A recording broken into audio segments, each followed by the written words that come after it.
Good afternoon, everyone. Yeah, I think we'll start now because time started. So, thank you everyone for joining in, and I welcome you all on behalf of RAK ICC.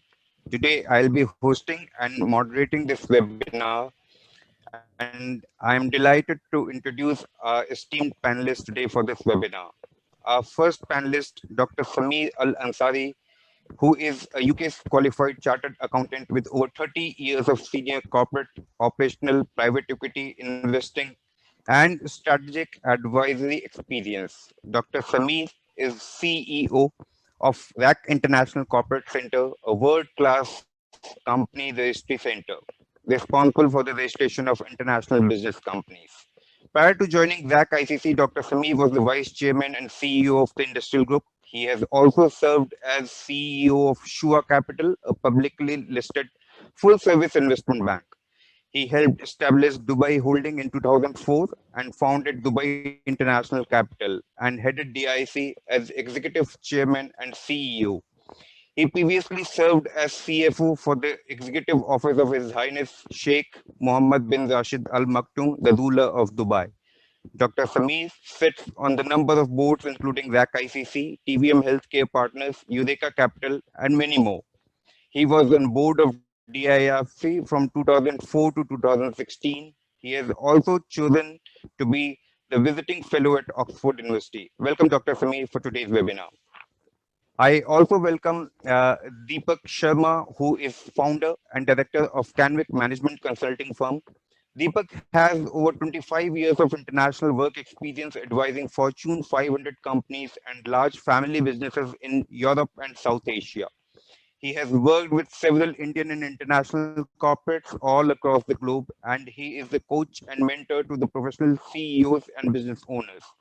He collaborated with C.K. Prahlad on his bestseller, The Fortune at the Bottom of the Pyramid, and awardee of Best Article in Indian Management by All India Management Association. He is visiting faculty at MDI Gurgaon, one of the top 10 management institutes of India. Today, he'll be joined by his colleague, Mr. Gehan, who is principal and work very closely with Deepak. I welcome Deepak and Gehan both for this webinar.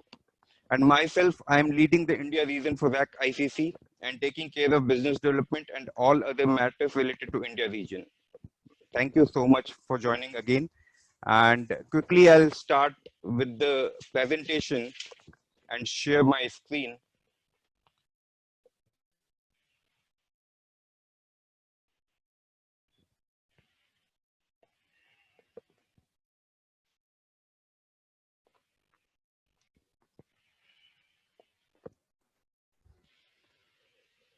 So, RAK International Corporate Center, today we will be covering why RAK, why UAE, why RAK International Corporate Center when there are a lot of options available.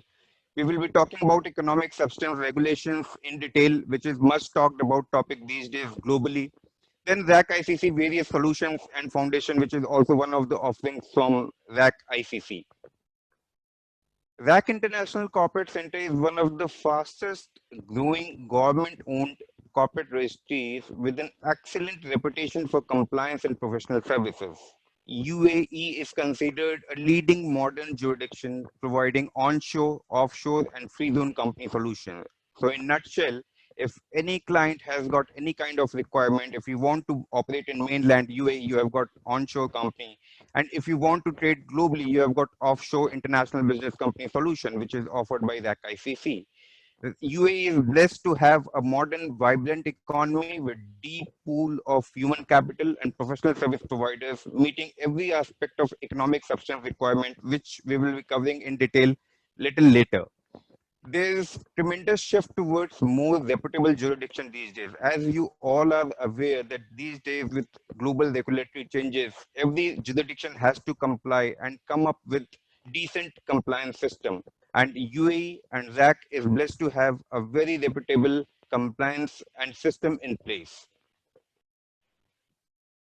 To start with, as we have all witnessed, and in fact, we are still witnessing the unprecedented crisis of COVID-19. Uh, but every challenge comes with an opportunity. And when you talk and when you see the past, so COVID-19 has witnessed the global economic turmoil since the Great Depression. All major economies like US, Europe, EU, Japan has took the hardest hit with severe crunch in GDP. However, amid global economic downturn, corporates must be vigilant and plan for inorganic growth by considering overseas growth opportunities. And when I'm talking about this particular matter, our panelists Deepak and Gahan will be speaking in detail about the strategy related to COVID.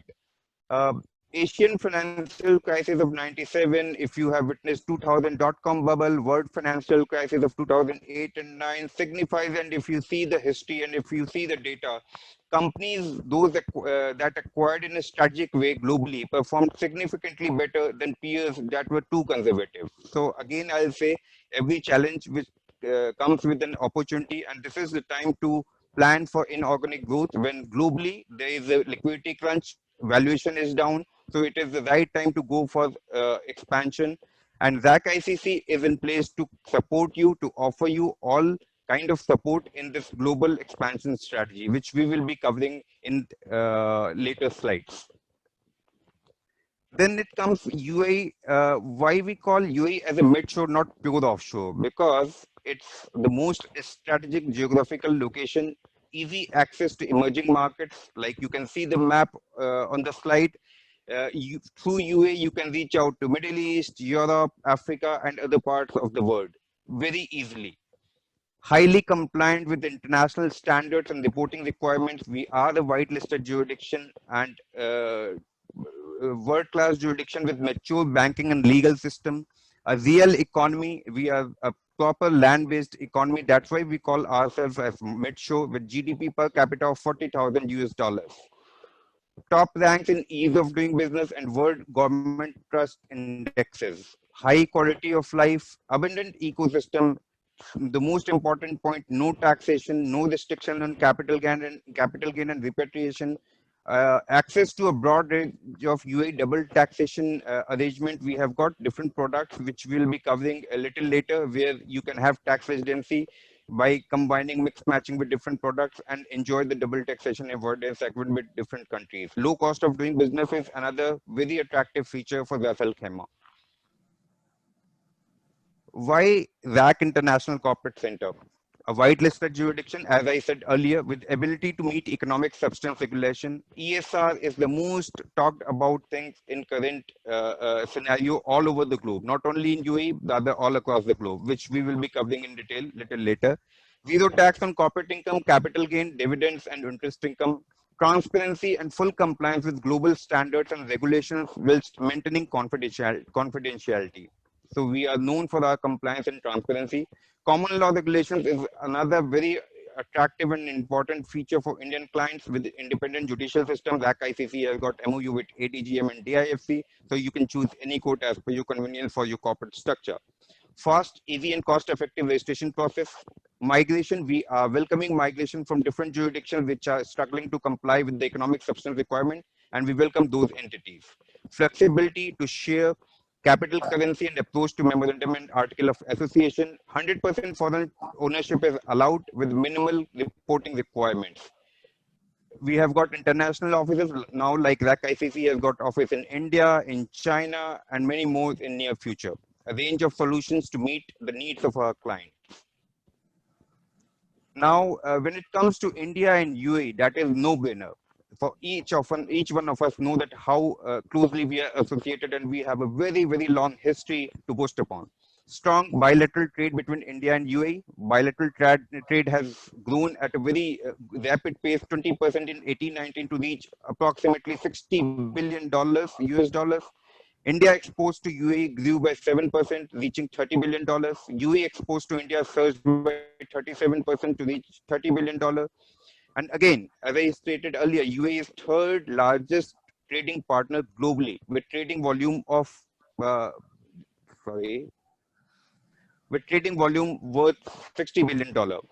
Ras Al Khaimah, especially Ras Al Khaimah Emirates, is the most preferred jurisdiction for Indian corporates and individuals for Indian corporates with presence of more than 6,000 Indian business houses in the region, which is a very, very good number. And every year we are witnessing this sharp surge in this number.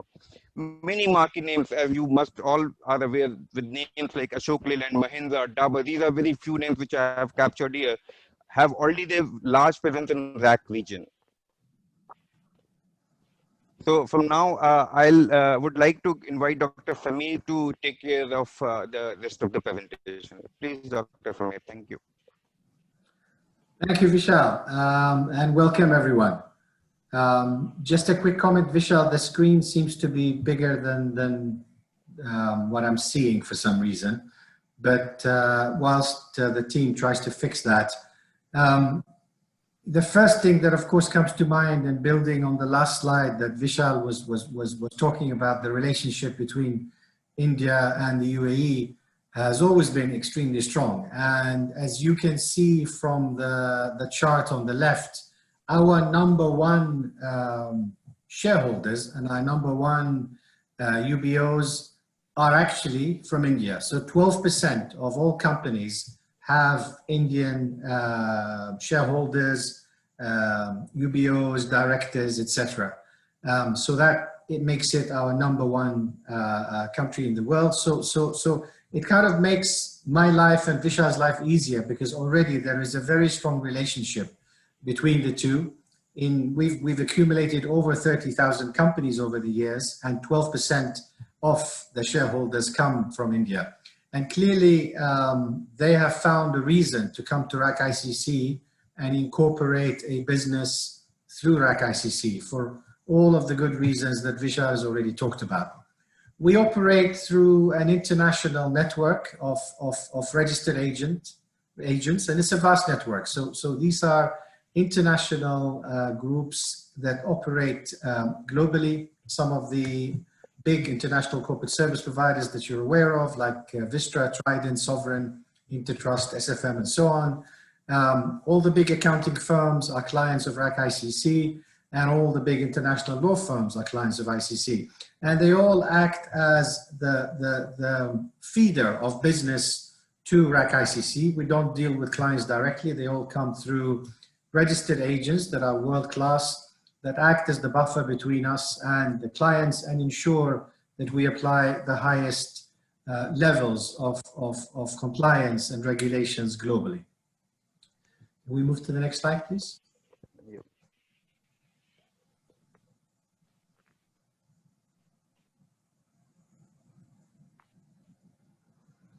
Yeah, I'm still struggling. The slide is literally bigger than what I'm seeing on my screen. I'll try and make it a little bit smaller. But again, whilst the team tries to do that, I have just...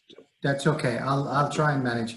So RAK ICC structures have been very popular over the years, as you saw, and they are both suitable for businesses and private clients alike. And really at the core of all of that, when a business is looking to do something internationally, to go outside of their country or to structure something into another country, or clients are looking to do something, at the core of all of that is always taxation and tax planning.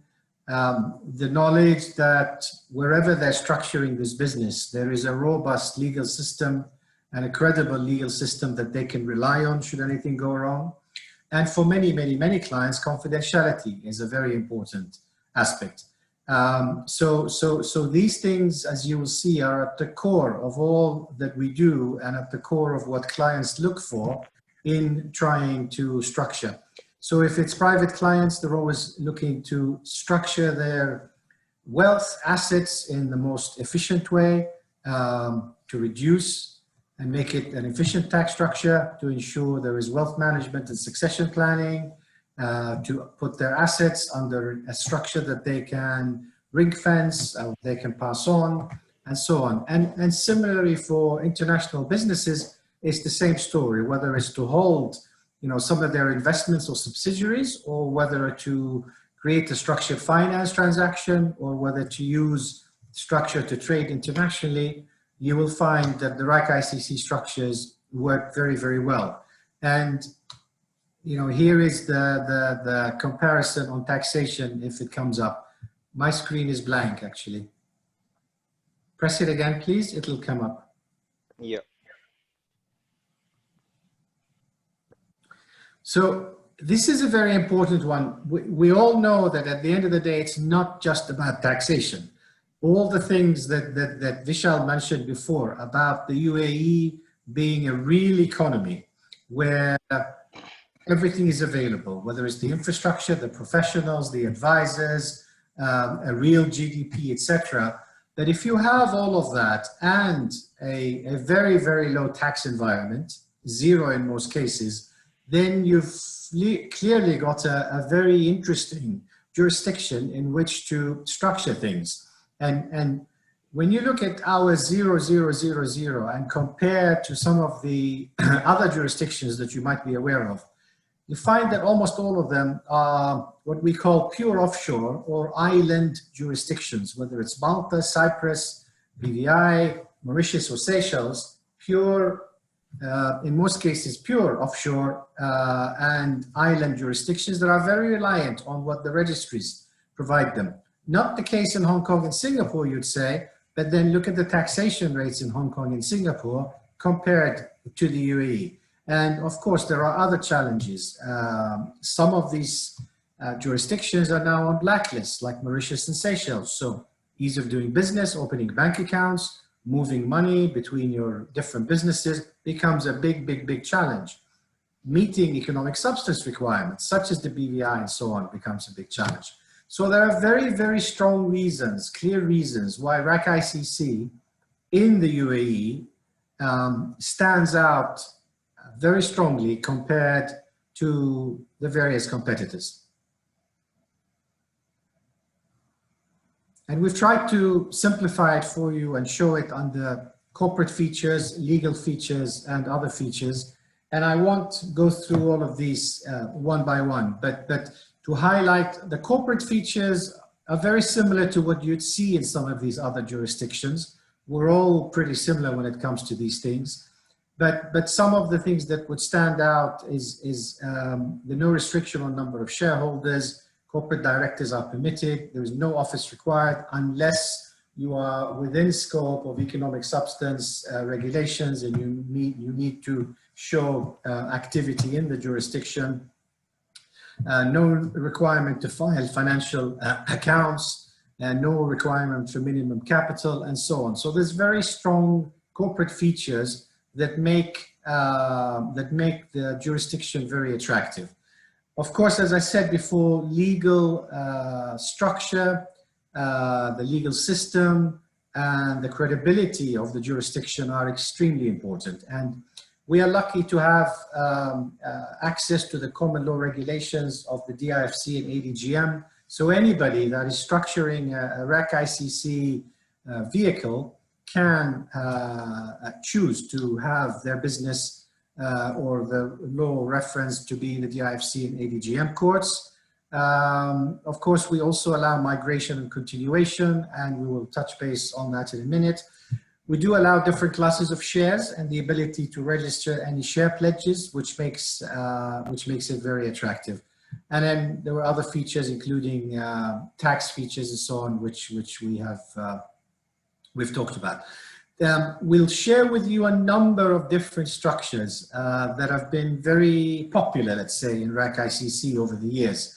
And I don't propose to go through these in complete details, but one of the most popular ones is a passive holding company, whereby the parent, the entrepreneur, the owner, creates a RAK ICC holdco to then hold equities, assets, investments, etc.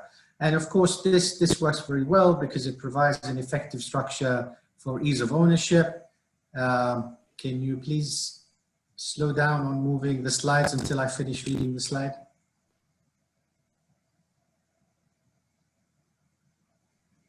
Thank you.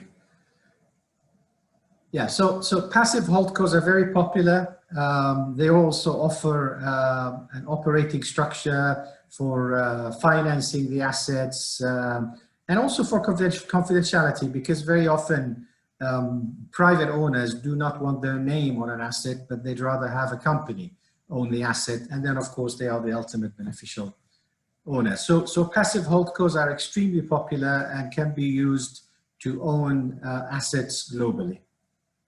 Next slide, please.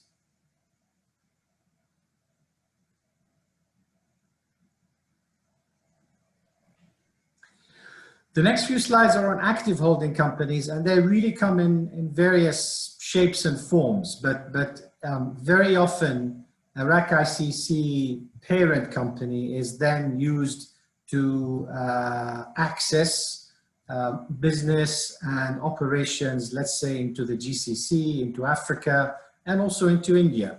And they may or may not have to do a subsidiary, which could be one of our sister companies. A RAK is subsidiary to then have a tax license, a tax number to avail of the double taxation treaties and so on. But so with these, I mean, what I would propose is that anybody that has any interest to learn more is to reach out to Vishal, and then Vishal, myself, Alan, the registrar, can discuss with you in more detail how these various structures can be used. And of course, you can have a chat with our approved corporate service providers who have done these structures with their clients, and they can provide you more details. But you can move to the next slide. But generally, they can be used to own and manage assets, treasury functions, joint ventures, access into various, act as a regional hub, for example, and so on and so forth. And, you know, we're generalizing here, but it's a case-by-case basis depending on which countries are the focus of operations or investment for the parent company.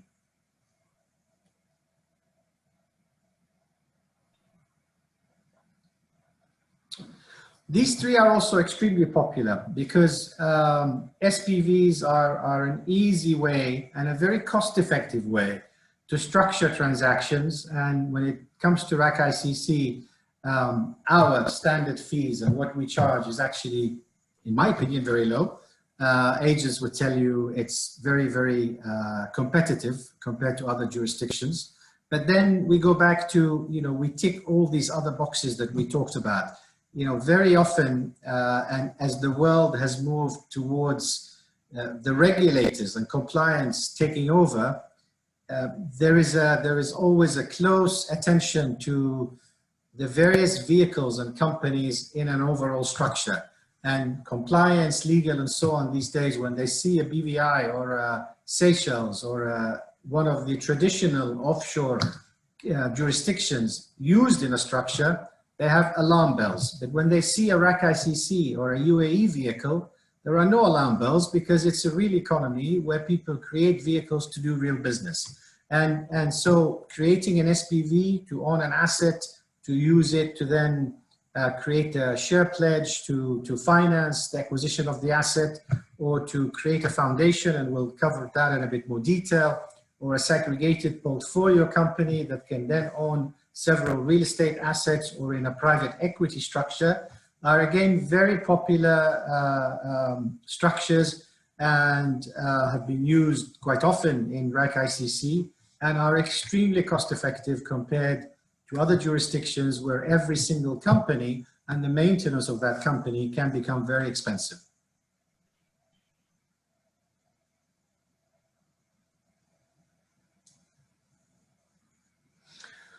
When it comes to the possibilities with India, I think they're endless, and I think, you know, this slide can be much longer than this and can be more specific, frankly, because with the changing regulatory environment and the tax environment, there is no doubt in my mind that the UAE plus India route is an absolute no-brainer, whether it is investment coming into India or whether it's investment coming out of India.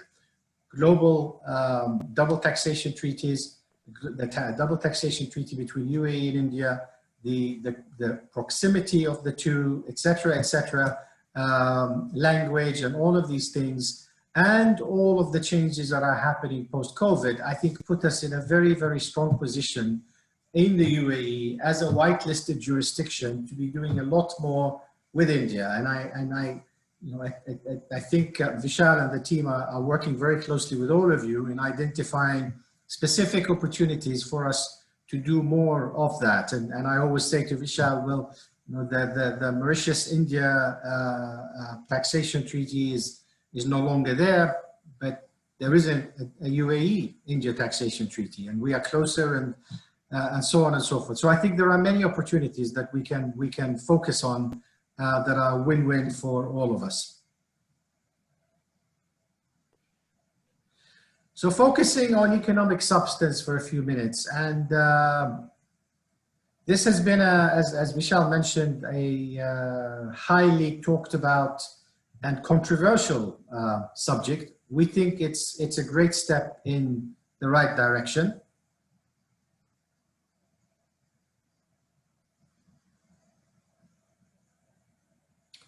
In the UAE, 2020 has been all about economic substance, and the work, of course, started last year, but a lot of it, implementation and so on, has happened this year. We are finding that within RAK ICC, there aren't many companies that are within the scope of the economic substance and conduct relevant activities. So that hasn't had a huge impact on our companies. But the great news is that economic substance regulations are quite easily met in the UAE because it's a real economy and everything is available. And because of that, we are seeing a tremendous move of migration from other jurisdictions that are struggling to meet economic substance. Next slide, please.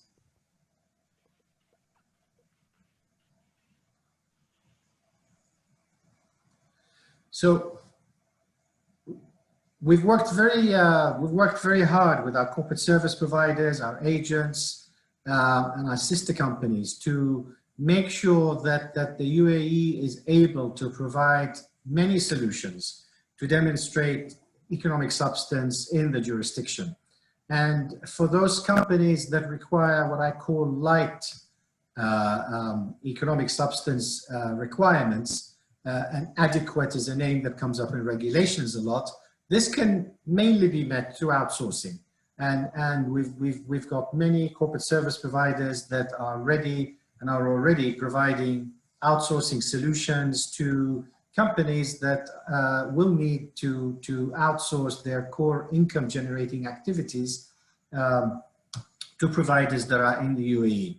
Of course, for those that need more than that, we have a premium product, which is a RAK ICC holdco with a RAKIS subsidiary below it. RAKIS is our sister group, and they are the economic zone. And through the subsidiary, of course, you've got an onshore presence. You can have visas, employees, etc., to meet the economic substance regulations. A lighter solution, which almost sits in between the two, is a branch solution, so that the RAK ICC company creates a branch, and that branch has the same legal entity, and that branch can then have employees and so on.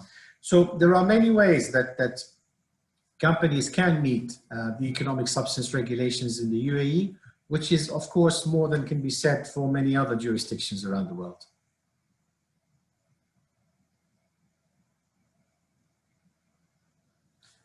Now, because of, or one of the key reasons for seeing a tremendous amount of re-domiciliations in the past, I would say 18 months and accelerating more now, is this need to meet economic substance requirements. And whereas many jurisdictions around the world are struggling to do so because they are small island jurisdictions with not enough offices or people or expertise to meet those requirements, we are seeing more and more inquiries and a big jump in the number of companies that have already relocated to RAK ICC. But it's not just economic substance. As I said earlier, traditional offshore jurisdictions really are under pressure, primarily regulatory pressure and the substance requirements. So finding a viable alternative is key for a lot of those jurisdictions. And for a lot of owners, whether they're business or private, they don't want their companies to be somewhere where there is potentially reputational risk. And some, of course, have now found themselves in blacklisted jurisdictions where actually doing business and moving money has become a real challenge. The big advantage of ReDom is that the company maintains its legal status.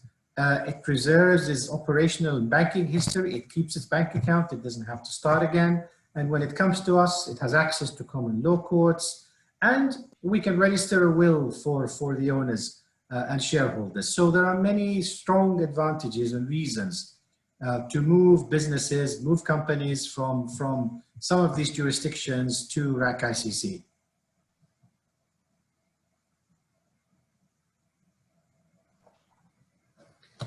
And I mentioned, I think, several times that the fact that many jurisdictions are either on a gray list, watch list, or a blacklist is making life for many of these businesses, shareholders, and so on, much more difficult. And this is a long list, but within that you will see some of the very popular and well-known jurisdictions like Panama, Samoa, Seychelles, Mauritius. These are jurisdictions that have traditionally been very successful and popular offshore jurisdictions that are now on the EU blacklist, and there are many others on the watch list that could end up on the blacklist, where many of those business owners are looking to re-domicile their companies away from these jurisdictions to a place like RAK ICC.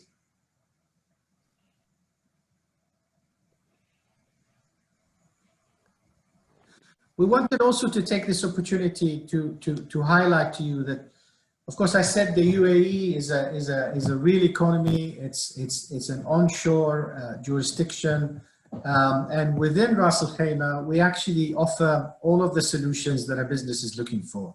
So if they want to be onshore, they can have full onshore access through the economic department. They can be in a free zone where they can have 100% foreign ownership and can register for a tax certificate and therefore avail of all the double taxation treaties that the UAE has, or have an offshore structure with all of the advantages that we have, or a combination, as we mentioned earlier, through the premium product or branches and so on.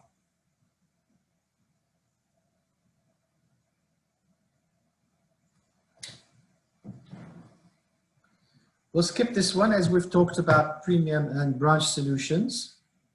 And another product to add, which we're working on closely with our sister company, the RAK Economic Zone, is the RAK Global product, which takes us closer and closer to where we've been saying we all need to be, which is more of a mid-shore structure than a pure offshore structure. And through the global product, which Vishal can share with anybody interested, you can have access to all of the advantages that RAK offers as a free zone, and be able to avail of all of the advantages, including, as we said, the tax advantages.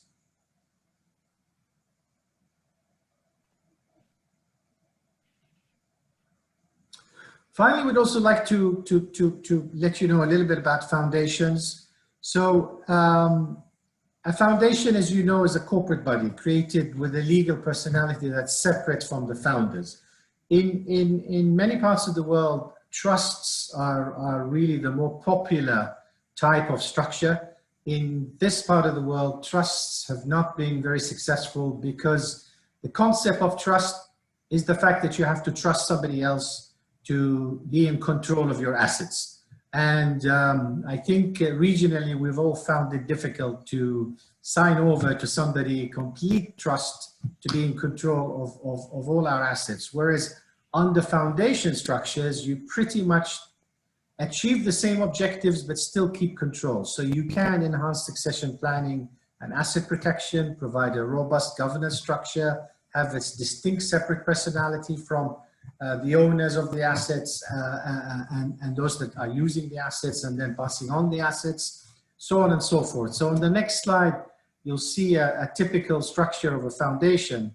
And we have found this to be extremely popular because the founders of the foundations, who have typically been reluctant to create a trust and pass on everything and lose control, are much more comfortable with foundation structures where the same end result is achieved, but without losing control in the way that one would do under a trust. But again, you know, you've got a good, robust governance structure.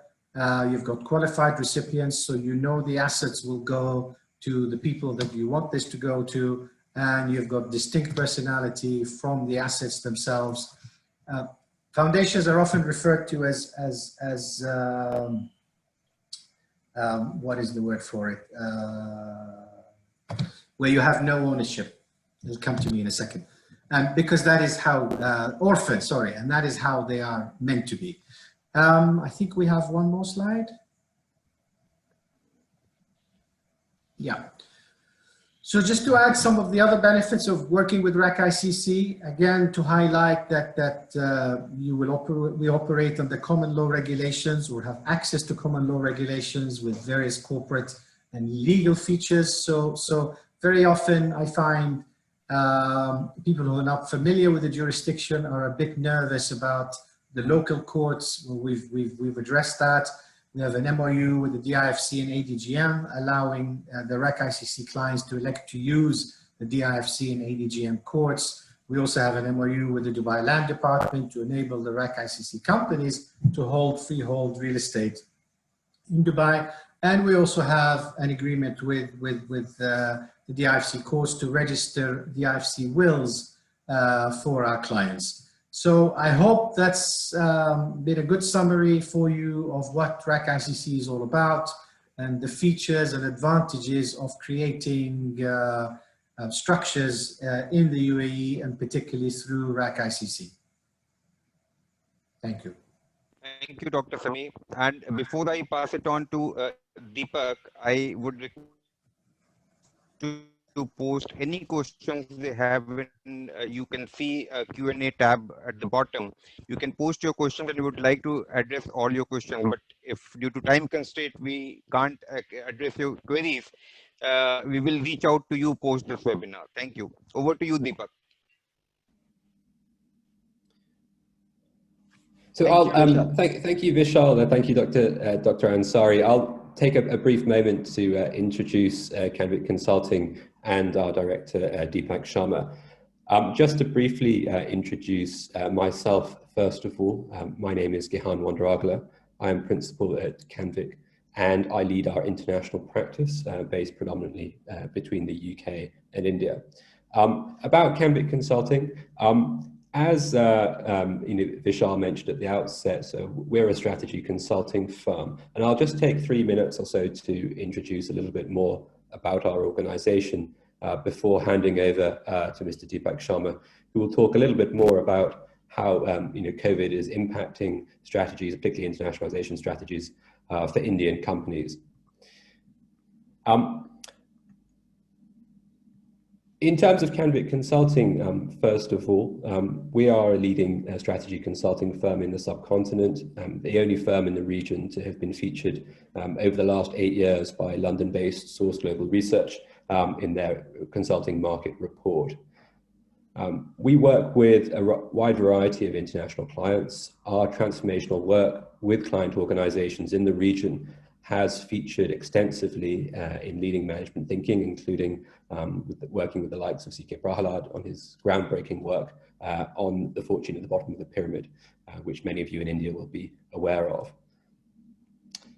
Our management thinking and strategic insight has also been recognized by leading management organizations in India, as well as leading media publications in the region and globally. And we work on 4 major areas with our clients. That's both leading private and publicly listed Indian companies, as well as with international companies operating in the region. And these 4 major areas are on strategy, corporate and business unit strategy, as well as India entry and internationalization, digital, covering everything from advanced analytics to digital transformation, turnaround and transformation for companies looking to improve performance, and marketing, including go-to-market, sales and marketing, and sales and channel. Presenting today will be our Director of Strategy, Deepak Sharma. And as Vishal and Dr. Ansari so eloquently communicated, the RAK ICC really provides an excellent platform for Indian companies in particular, who may be looking at internationalizing during COVID-19 in particular. Many of the conversations we have with Indian clients at the moment are around issues of internationalization, whether that's expanding your business into the Gulf or the Middle East, or into Europe, North America, or other parts of Asia. Similarly, for international companies looking at India, they're often looking at most convenient ways to access the Indian market that may reduce the impact of regulation or bureaucracy, as well as tax. And I think the options presented by Dr. Ansari during his presentation will prove very interesting to many of our clients and many companies who will be looking both at India or at internationalization. With that, for the next 10 minutes or so, I'll hand over to Mr. Sharma, who, as I mentioned, is our Director of Strategy. And he'll talk you through some of the strategic guidance we're providing to leading corporates on how to navigate the current and unprecedented challenges that all of us are confronting during COVID-19. So Deepak, if you'd like to take it forward from here. Thank you, Gihan. Thank you, RAK ICC, Vishal and Dr. Ansari for giving us great insights on RAK ICC and what Indian corporates can look forward to. My presentation would be on three things. First, I'm going to share with you a few insights on how this crisis is different and unique from previous health and economic crisis. Second, I will talk about briefly on how this crisis has blunted the traditional tools of strategy development and execution. And in that context, what business leaders and CEOs can actually do to effectively navigate to work in the COVID space and look towards the international opportunities which are becoming available both inbound and outbound. So if we go to the next slide, Gihan, please. When we look at COVID-19, on the case fatality rate, this is not as severe as it looked at the beginning. So you can clearly see it is, in many countries, it is less than 2%, for example, in India. In some countries, it might be 3% plus. But its real impact is on the economies. And this particular impact is on India's economy. And this financial year, it is projected that the hit is going to be in double digits. Now, when we are looking at that kind of impact, what it also brings, as you will see in the next slide, is at the beginning of this crisis, because this virus is very unique and it was not encountered before, there were a lot of uncertainties and ifs and buts.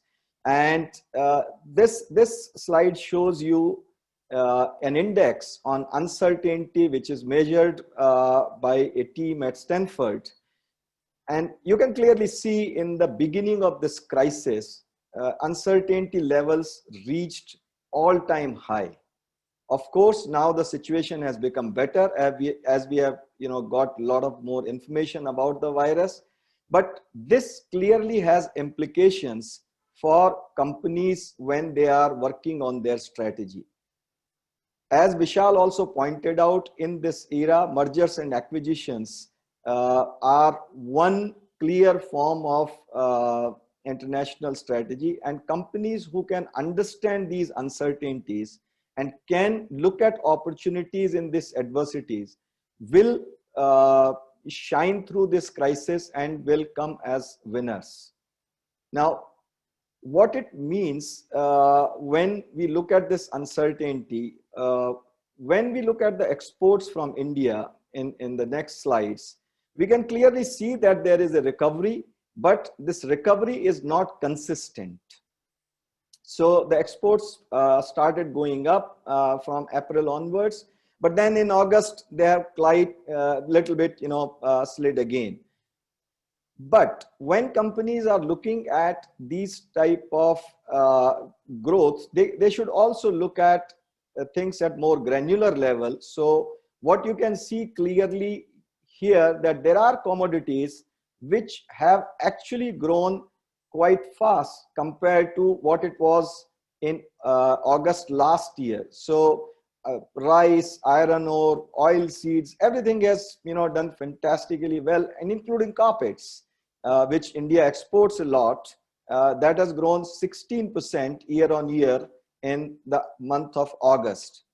But when it comes to other commodities like gems and jewelry or leather products, they have been laggard so far. So the message here is clearly that it is not just the business you are currently operating in, but also where the growth areas are. And if you see opportunities in new areas, these kind of numbers can help you identify those. Now, let me quickly go through the top questions which business leaders and CEOs are looking at in this crisis. So on one side, in last 6 months, when we have been discussing with leaders, they are always in search of a better strategic context because of all this uncertainty around in the environment. And then the second question is that there are a number of things they can do, but what should they do now? What should they do in next 6 months? And how should they steer their company when we enter into a world where COVID is no more there? Because some of the things would have fundamentally changed once we come out of this crisis.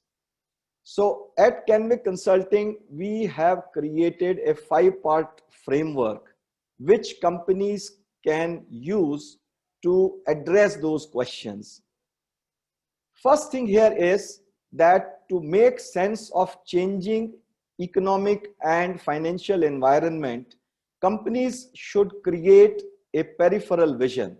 A peripheral vision is something which is beyond the normal site of operations and normal site of thinking. And I will come to that in the next slide, that what it entails to build a peripheral vision. That peripheral vision helps you develop adaptive strategies because the situation is dynamic. For example, we can clearly see that Europe flattened the COVID curve, but in last 1 month, the cases have started increasing again, and there is a second wave. So as the situation on the ground changes, the company's strategies are also adapted to sync in those realities. The third thing is on timing your strategies. We have 3 horizon framework. So you should do something which is required today, but something which might come up, for example, in the remaining of this financial year, and then the longer term actions which will take your business forward in the times to come. The remaining 2 things are more organizational and review and monitoring of your strategy. So first is the typical functional teams of a business are not fully suitable to deal with this crisis because it requires some of the skill sets which might not be available in the functional teams and the way companies are set up. And the second thing is, when companies are monitoring it through their typical MIS system, that might be out of sync of today's realities. And what we have created to deal with that is something called visual wall. So you gather information about your business performance and your strategies on an ongoing basis, and that helps you adapt, on the next round of iteration. Now, I will take a few more minutes to talk about peripheral vision. This peripheral vision is coming from the new 5 forces. So in business strategy, Michael Porter's 5 forces has been a gold standard for last 40 years. But that helps you understand an industry's dynamic. What we have brought here in the new 5 forces is something which helps you understand the external market realities in the COVID world and helps you create this peripheral vision and build your strategies. So on one axis, you have the health side where you track how COVID is progressing, and second, what kind of containment measures are there, either in terms of the medications available today or the vaccines, which are all under different stages of development. While on the other axis, you can see that on one side you have how governments are responding across the world to this crisis, and on the other side, what actions businesses are taking, for example, to grow your business and take advantage in this situation through mergers and acquisitions, and what all it means to public sentiment. And this particularly might be more relevant to India because India's economy is more consumer driven, consumption driven, and public sentiment has been at the core of GDP's challenges even before COVID and now. So if companies monitor these 5 forces across the indicators which you can see on the right side of this slide, then they have a very, very powerful framework to build their strategies in this changing world. If I go to the next slide, this is what helps you time your actions. So there are few things which, on a weekly basis or monthly basis, you need to still do until the clouds become clear. But when you are doing that, there is a continuous adaptation in these strategies. So for example, when we look at the export figures, what I presented, this might not remain same 3 months down the line or 6 months down the line. So when you are tracking it, perhaps other than carpets, some more categories start growing, and you might have interest there, which is not allowing you to take action now, but can help you take action in 3 months time or 6 months time. So this is how you can adapt. And then for the longer term, one force which is clearly impacting all businesses is digital. So how you digitalize your business, we can clearly see we are operating through this webinar and talking to each other, but the implication of digital goes beyond this, and it affects all part of your business. So by acting now, adapting your business in the short term, and then taking a new road for the long term, you can time your actions on 3 horizons. Finally, I think I have got one more slide on the COVID-19 team. So as I suggested, the typical functional teams might not have all the traits required to deal with COVID-19 situation. And therefore, you should strive to get people, for example, who can frame issues as questions. When something is not clear, rather than bringing an immediate action or answer to that, those issues are framed as questions. Or, some of the actions are treated as experiments where you say in advance that we know that we might fail, but through this action, we will come to know whether this is something which is going to work or not work. So these type of traits typically might not be there in a steady state world, and the teams might not be configured accordingly, but the COVID situation requires the teams to be more adaptive, framing issues as questions, and treating some of the actions as experiments. So with this, I will end my presentation, and I will just pass on for a couple of slides to Gihan, where he can talk about one case study on internationalization for one leading Indian company. And then we'll pass on it to Vishal. Thank you, Deepak.